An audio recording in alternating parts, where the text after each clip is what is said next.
Hello friend, नमस्कार। मैं दिनेश शर्मा। आज आपको मध्य पाराशरी से कुछ राजयोग की सरल व्याख्या बताएंगे। जो ज्योतिष प्रेमी हैं उन लोगों के लिए बड़ा उपयोगी होगा ये वीडियो।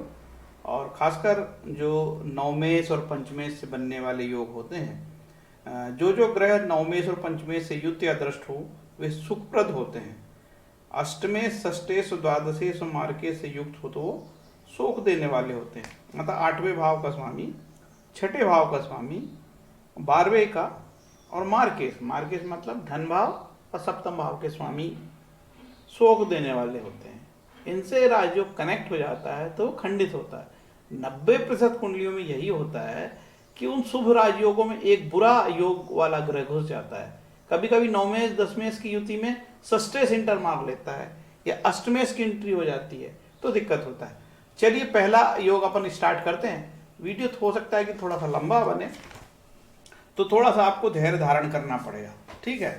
पहले कहता है कि क्रूर और सौम्य ग्रहों के विभाग से अपने अपने स्थान आदि के अनुसार योगों के साचर से धनी योगों की कल्पना करना चाहिए। क्रूर और सौम्य ग्रह ये ज्योतिष जानता हो तो जानता ही है। दूसरा श्लोक नंबर 4 में आते हैं। वो कहता है नवम स्थान में बृहस्पति की राशि। अब नवम स्थान पे बृहस्पति की राशि ये किस राशि में हो सकती है? नवम स्थान पे बृहस्पति की राशि 9 और 12। तो हम इसको देखते हैं कि ये किस में मिलेगी हमको। तो इसको देखते हैं। नवम स्थान पे बृहस्पति की राशि, हाँ, कर्क लगन की कुंडली में नवम स्थान पे बृहस्पति की राशि होने पर तथा गुरु और शुक्र की युति, नवम स्थान पे बृहस्पति की राशि कर्क लगन में होगी और एक और लगन में होगी, वो आगे देखते हैं। बोलता है कि नवम स्थान पे बृहस्पति की राशि होने पर तथा गुरु व शुक्र की युति होने पर। अब गुरु शुक्र की युति करा देते हैं अपन यहाँ पे यार, यहीं पे चलो, गुरु तो उच्च का हो जाएगा, है ना। ये होगा गुरु महाराज उच्च के कैसे होंगे, इसको ये फ्रंट कर दिए, ये हो गया, ठीक है। ये योग में कहता है कि नवम भाव में गुरु और शुक्र की, गुरु की राशि होनी चाहिए, मतलब धनु राशि या मीन राशि, ठीक है। तो है भाई, चलो कर्क लगन में पड़ती है और गुरु और शुक्र की यहाँ युति होनी चाहिए। तो देखो शुक्र उच्च का हो गया, ठीक है। और पंचम की राशि भी होनी चाहिए, पंचम का स्वामी पंचमेश होना चाहिए, तो ये योग बन गया, ठीक है। अब इस योग की तारीफ क्यों कर रहा है? देखो गुरु तो नवमेश हो गया, ठीक है, नवमेश हो गया, अति शुभ हो गया, और शुक्र जो है यहाँ पे 4th हो गया, तो ये शुभ त्रिकोण का केंद्र का स्वामी हो गया, तो केंद्र का स्वामी हो गया, ठीक है। दूसरी चीज इसमें जो है मंगल ने योग ज्यादा बढ़ा दिया है, और शुक्र ने कैसे, शुक्र भी केंद्र त्रिकोण का योग बना दिया गुरु शुक्र से, और मंगल आके शुभ त्रिकोण हो गया था। ऐसे योग में जो जातक द्रव्य का मतलब धन का लखपति करोड़पति होता है, ठीक है, धन योग होता है, राजयोग हो गया, ठीक है। अब ये हो गया। अब दूसरा देखते हैं।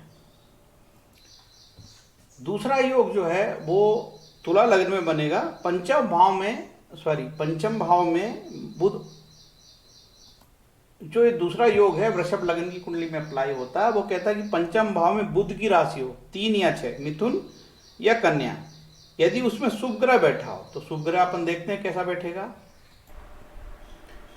दूसरे श्लोक में जो बनाया है, श्लोक नंबर 5 मध्य पाराशरी का, पंचम भाव में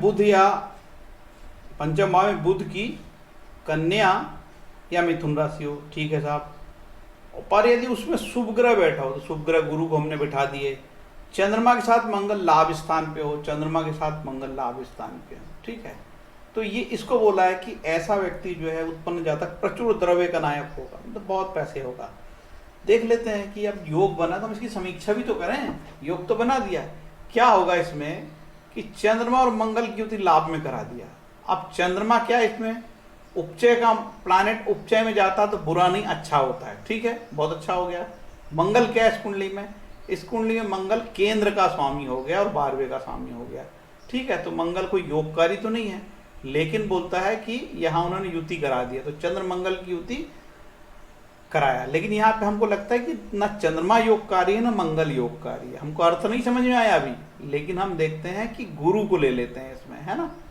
तो गुरु यदि शुभ ग्रह है और गुरु की दृष्टि पड़ती है तो गुरु लाभेश है, और अपने घर को देखता है, तो दोनों को बलि कर दिया। ठीक, चलो हम गुरु को ना लेके दूसरा शुभ ग्रह को ले लेते हैं, बुध को ले लेते हैं, बुध को लेते हैं साहब। तो बुध यहाँ उच्च का हो गया, ठीक है, और बुध जो है इसमें पंचमेश होके अति शुभ है और ये धन का भी मालिक है। तो यहाँ पे बुध बैठे तो ये ज्यादा पावरफुल हो जाता है, और गुरु बैठे तो ये कम पावरफुल योग होता है, क्योंकि गुरु यहाँ अष्टमेश और उपचय है। तो बुध बैठने से ज्यादा पावरफुल योग होगा शुभ ग्रह में, ठीक है, बुध बैठने से ज्यादा पावरफुल होगा। और यदि शुभ ग्रह बोलता है तो शुभ ग्रह तो शुक्र भी है। यदि ये हो गया तो ऐसे में एक ही अप्लाई होता है कि छठे, आठवें, 12वें के मालिक नीच के हों, ठीक है, और लग्नेश लग्न को देखे, तो ये आधा योग होता है और अप्लाई नहीं होता। यदि शुक्र हो तो शुक्र इस कुंडली में लग्नेश होके शुभ है, ठीक है, भले नीच का है वो, लेकिन है तो वो नैसर्गिक शुभ ग्रह, और वो चंद्र और मंगल को देखता है और चंद्र मंगल भी उसको देखते हैं, तो ये भी राजयोग की श्रेणी में होता है, ठीक है। दूसरी चीज, चंद्रमा से शुक्र नीच का हो गया तो इसका नीच भंग भी हो गया। इस तरीके से हम एप्लीकेशन यहां कर रहे हैं। अब श्लोक नंबर 6 में बोलता है कि शुक्र की राशि पंचम भाव में हो। शुक्र की राशि पंचम भाव में मिथुन लगन में पड़ती है या तो वो मकर लगन में पड़ती है। तो जो मिथुन लगन में पड़ती है उसमें शुक्र की एक राशि 12वें में चले जाती है, तो उतनी योगकारी नहीं है भाई। लेकिन मकर लगन की जो राशि यहाँ एक पंचम भाव और ये दशमेश, ठीक है। और बोलता है कि यदि शुक्र की राशि पंचम स्थान में होने पर उसमें शुक्र के साथ बुध हो, तो शुक्र के साथ हम बुध को बिठा दिए, ठीक है। अब इसमें बोलता है कि एकादश भाव में शनि हो, तो ये शनि क्या है इस कुंडली में? इस कुंडली में शनि धनेश भी है और लग्नेश भी है, और लग्नेश होकर लग्न को ही देखता है, ये तो लग्न को मजबूत कर रहा है। और ये लग्नेश को नवमेश बुध देखता है और दशमेश शुक्र देखता है। यदि ऐसे योग बने, बहुत पदार्थों का स्वामी होता है, तो धनपति होता है, करोड़पति होता है, ठीक है। अब आगे बढ़े, लेकिन हम इसको मिथुन में अप्लाई करेंगे, मिथुन लगन की कुंडली में, ठीक है। तो क्या कैसे बनेगा? आप लोग उसको मिथुन में भी अप्लाई करना। मिथुन में हम शुक्र और बुध को यहाँ बिठाते हैं, ठीक है, शुक्र को और बुध को। कहाँ गया यार बुध महाराज? शुक्र और देखो इसमें भी अप्लाई होता है, फिर वही सूत्र, छठे आठवें भाव का स्वामी नीच का हो, मतलब षष्ठे अष्टमेश द्वादश नीच का हो, लग्नेश लग्न को देखे, ठीक है। तो यहाँ पे क्या होता है कि लग्नेश लग्न को नहीं देखता, लेकिन लग्नेश को जो है शनि देखता है, ठीक है, लग्नेश को शनि देखता है। अब यहाँ पे बुध क्या हो गया? यहाँ पे बुध हो गया लग्नेश, और शुक्र क्या हो गया? शुक्र पंचमेश। तो भैया ये शुक्र बुध ये भी राजयोगकारी हो गए। अब शनि इसमें नवमेश हो गया, अति शुभ है, ठीक है, और वो जो है बुध और शुक्र को देखता है, तो नवमेश और चतुर्थेश और पंचमेश का योग बन गया। तो लेकिन इसमें ऋषि पाराशर का एक और योग बन गया, अष्टमेश नीच का हो और लग्नेश लग्न को देखे, तो आधा बनता है। अष्टमेश तो नीच का है, लेकिन लग्नेश बुध लग्न को नहीं देखता, वो अष्टमेश को ही देखता है, ठीक है। तो जो अष्टमेश नीच का होके लग्न को देखता है और लग्नेश को देखता है, लेकिन लग्नेश जो है लग्न को नहीं देखता, तो ये आधा योग बना। इस तरीके से ये भी योग यहाँ बनता है, जो अच्छा है। अब अगला श्लोक में बोलता है, श्लोक नंबर 7 में, पंचम स्थान पे सूर्य की राशि हो, ये तो मेष लगन में ही संभव है, ठीक है साहब। पंचम स्थान पे सूर्य की राशि हो और पंचम भाव में सूर्य स्थित हो, ये लोग सूर्य को हमने बिठा दिया, ठीक है। और बोलता है कि 11वें स्थान पे गुरु हो, चलो 11वें स्थान में कुंभ की राशि में गुरु हो गए, तो जातक द्रव्य का स्वामी होगा। देखो इसमें पंचमेश सूर्य और नवमेश की का राशि दृष्टि परिवर्तन है, आपस में दृष्टि दे रहे हैं। तो पंचमेश और नवमेश ये दोनों की युति या दृष्टि ये राजयोगकारी होगी, ऋषि पाराशर ने बोला है। तो लघु पाराशरी हो या मध्य पाराशरी हो, पाराशर मुनि को लेके चलते हैं, ठीक है। ये दोनों का योग राजयोगकारी होगा, तो जातक बहुत द्रव्य का स्वामी होगा, ठीक है। तो ये मेष लगन की कुंडली में होगा, ये योग सरल भी है, इसको इस तरीके से हम देखेंगे। पंचमेश और धनेश की युति केंद्र त्रिकोण में हो तो ये राजयोग है, उत्तम राजयोग है। क्या होता है कि पंचमेश और धनेश की युति, अब यहाँ पे पंचमेश की और गुरु की युति यहाँ हो गई, तो ये युति है तो शुभ, है ही शुभ, लेकिन कहाँ बैठ गई, ये छठे स्थान पे आ गई। तो क्या हो गया, योग भंग बोल सकते हैं या योग को पीड़ित हो गया बोलते हैं। और यही इस तरीके से हो गई तो ये भी योग पीड़ित माना जाता है, ठीक है। और यहां हो गई तो ये भी योग पीड़ित माना जाता है। लेकिन ऐसे योग में भी जातक तरक्की करता है, लेकिन तरक्की विवाद वाली होती है। बहुत तरक्की होने के बाद पतन की स्थिति निर्मित हो जाती है, ठीक है। उत्थान पतन, धनु, जब जेमिनी में धनु की दशा चलती है तो उत्थान पतन कराती हो। तो राव साहब बोलते थे जेमिनी में धनु की दशा चले तो सावधानी से देखना चाहिए कुंडली, क्योंकि जातक का उत्थान भी होता है, पतन भी होता है। क्योंकि ऋषि पाराशर ने बृहद पाराशर में जेमिनी के सूत्र भी लिखा है, ठीक है। चलते हैं आगे। अगला श्लोक लिखा उसने, मेष या वृश्चिक राशि के लग्न में, ठीक है, मेष राशि को ले लिए, मंगल स्थित होती, साहब में मंगल बैठा दी हमने, और बोलता गुरु और चंद्र की उसमें साथ बैठे हो, ठीक है, या बैठे हो या देखते हो, तो यहां से देखेंगे सातवें भाव से, चलो यहीं बैठा दी हमने। तो योग कैसे बना, इसमें गुरु नवमेश होकर अति शुभ हो गया, और चंद्रमा, गुरु चंद्रमा एक साथ हो गजकेसरी योग भी बना। दूसरी चीज, नवमेश और चतुर्थेश मिल गया तो केंद्र त्रिकोण का राजयोग बन गया। अब इसमें मंगल को देखते हैं, मंगल क्या बना, मंगल लग्नेश हो गए, योगकारी हो गया। तो नवमेश गुरु और लग्नेश मंगल का योग भी त्रिकोण का योग हो गया, ये शुभ हो गया। अब इसी योग को उन्होंने बोला है कि हम इसको वृश्चिक राशि में भी ले लेते हैं। तो वृश्चिक राशि में हम कैसे देखेंगे, वृश्चिक राशि में, अब वृश्चिक राशि में ये योग, तो चंद्रमा और मंगल का तो नीच भंग हो गया भैया, ठीक है, चंद्रमा के साथ मंगल आ गया, ठीक है, और चंद्र कुंडली से भी मंगल सब नीच भंग हो गया। अब इसमें चंद्रमा नवमेश हो के अति शुभ है और गुरु पंचमेश है, नवमेश और पंचमेश का राजयोग हो गया, और मंगल लग्नेश हो गया, ये तो बिल्कुल तगड़ा राजयोग हो गया, ठीक है। तो इसमें इसके भाग्य मजबूत हो गए भैया, क्योंकि चंद्रमा का राज्य नीच भंग हो गया और गुरुचंद्र का गजकेसरी हो गया, और पंचम त्रिकोण हो गया, मंगल त्रिकोण होगा, ये योग भी भयंकर कारगर होगा, जोरदार तूफानी योग है, इसमें कोई चंद्रमा नीच बीच का नहीं हो, नीच भंग हो गया, ठीक है। तो ये योग भी बहुत पावरफुल हो गया। जरा कुंडली में देखो यार, ठीक है, मेहनत करने का काम है, ठीक है, बहुत मेहनत का काम ऋषि पाराशर की ज्योतिष, लफ्फाबाजी नहीं है, लफ्फाबाजी नहीं है। अब श्लोक नंबर 15 में बोलता है, वृष राशि या तुला राशि के लग्न में शुक्र स्थित हो, ठीक है, हम दोनों को देखेंगे। स्थित होने पर उसका शनि बुध से युति हो जाए, शनि बुध को बिठा दिए भैया, लग्नेश हमेशा पावरफुल होता है। अब इसमें पंचमेश और नवमेश फिर आ गया, फिर समझ लो क्या उद्देश्य है, पंचमेश और नवमेश का योग लग्नेश से हो जाए तो हो गया, युति हो गई, दृष्टि से भी होगा, ठीक है, लेकिन युति से ज्यादा पावरफुल बताया है। इन्होंने बोला युत या दृष्ट, दोनों जितने योग है सब में युत और दृष्ट लिखा है, तो दृष्टि तो भैया सप्तम भाव से आएगी, यहीं से आएगी, है ना।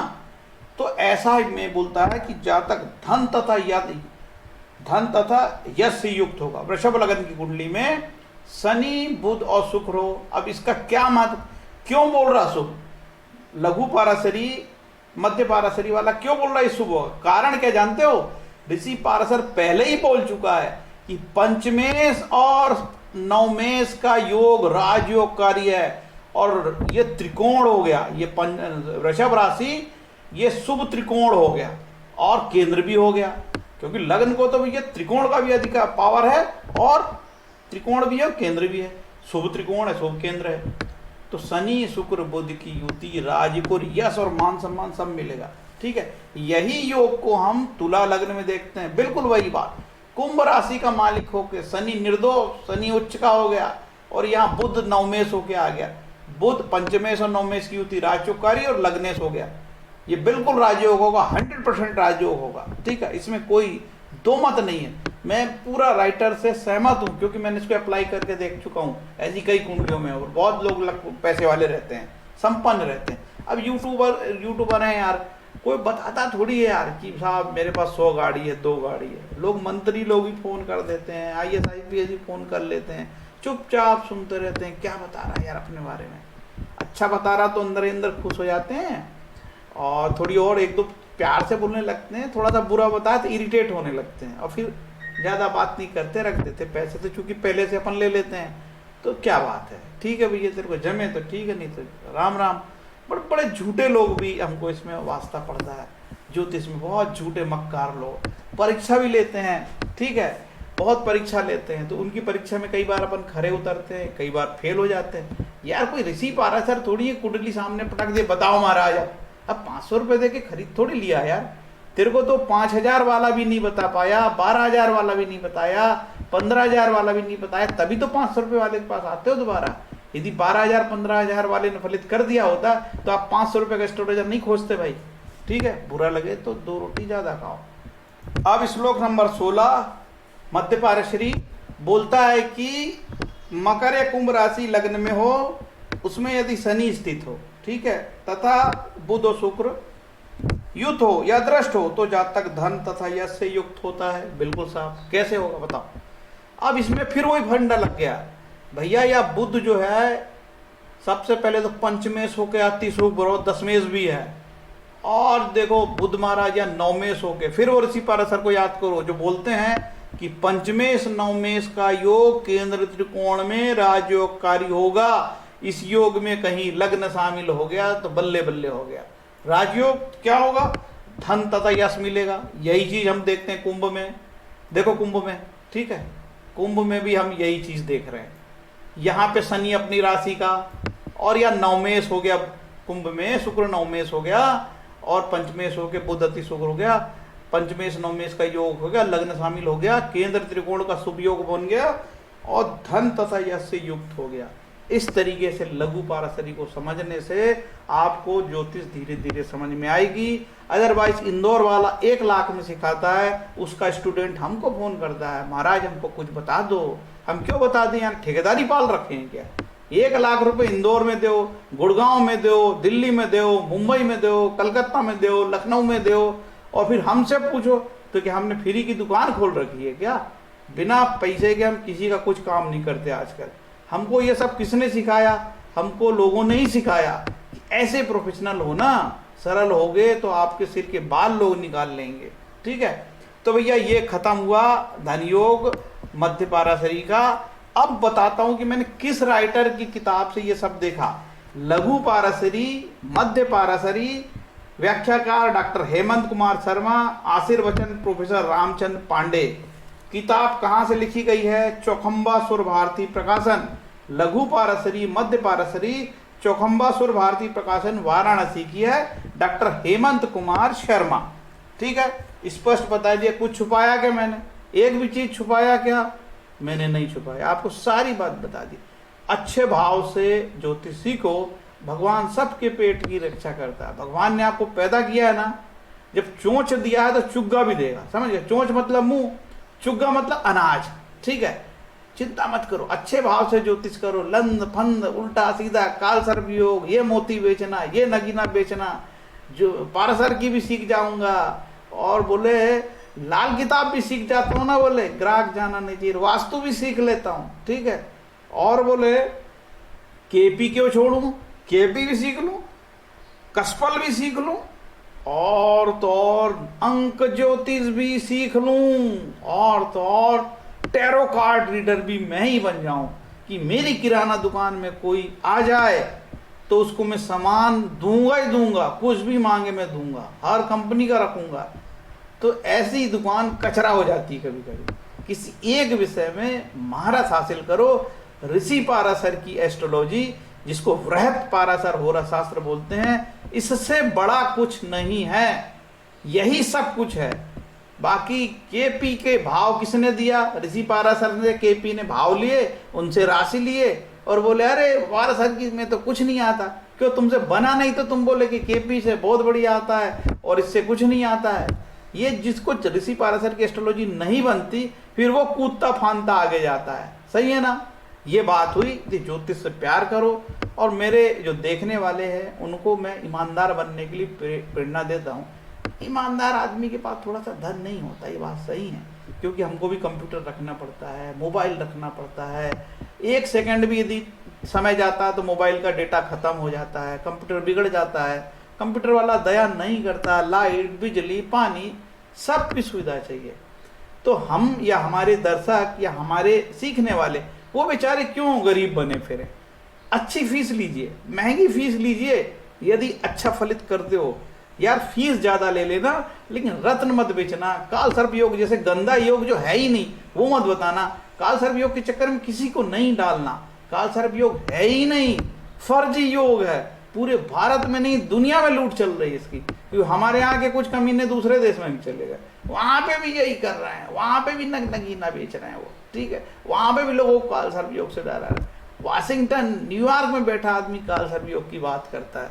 देखो वैज्ञानिक टेम्परा नहीं बना पाए, हमारी ज्योतिष वैज्ञानिक है, हमारा धर्म वैज्ञानिक है, हमारे धर्म के श्लोक वैज्ञानिक है, ऋषि मुनि वैज्ञानिक सोच के थे। अरे उज्जैन में ऐसी थोड़ी ना कोई लैब बना हुआ था, ठीक है, तो प्रयोगशाला थी, ग्रहों की टेस्टिंग होती थी। हमारे ऋषि मुनि ने हर चीज परख के बनाई थी, टोटकेबाज नहीं थे हमारे ऋषि मुनि, टोटकेबाज नहीं थे। टोटके से बचो, वैज्ञानिक अप्रोच है ये, खगोल विज्ञान है यार, ज्योतिष विज्ञान है। ज्योतिष को विज्ञान बोलते हो, टोटके की चिकल्लत में पढ़ते हो यार, टोटके मत करो। उम्मीद है कि ये वीडियो आपको अच्छा लगा होगा। यदि अच्छा लगा होगा तो आप स्वतंत्र हो लाइक कमेंट करने के लिए, नहीं लगा हो तो कोई बात नहीं यार, गाली लिखने का मन हो तो गाली भी लिख दो यार, कोई फर्क नहीं पड़ेगा हमारे जीवन में। हरे कृष्णा।